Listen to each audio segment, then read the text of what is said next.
আমরা আমাদের মতোই ফিরেছি, ফ্লাইটের জন্য অপেক্ষা করে তারপর বিমানে উঠেছি। আশ্চর্যজনকভাবে আমরা ঠিক সময়ে ফ্লাইটে উঠতে পেরেছিলাম। বিমানের ভেতরে আমাদের জানানো হয়েছিল যে আমরা সব বিপজ্জনক এলাকা এড়িয়ে ঘুরে উঠছি, আর তাতে আমাদের ভয় অনেকটাই কেটে গিয়েছিল। পরিস্থিতি বেশ আরামদায়ক ছিল, আমাদের ফেলে রাখা হয়নি, পর্যাপ্ত খাবার ও পানি দেওয়া হয়েছে, সবকিছুই ঠিকঠাক ছিল।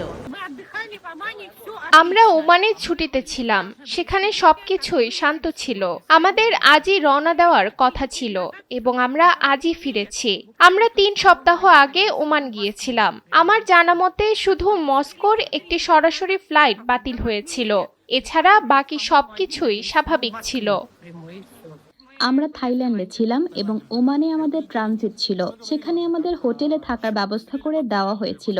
রবিবার তেমন কোনো সমাধান না হলেও সোমবারের মধ্যে সব ঠিক হয়ে গিয়েছিল। আমরা হোটেলেই ছিলাম এবং সেখানে সকালের নাস্তা, দুপুরের খাবার ও রাতের খাবার সহ সব ধরনের সুযোগ সুবিধা দেওয়া হয়েছিল। আমাদের কোনো পার্কিং লটে বা অস্বস্তিকর অবস্থায় আটকে থাকতে হয়নি।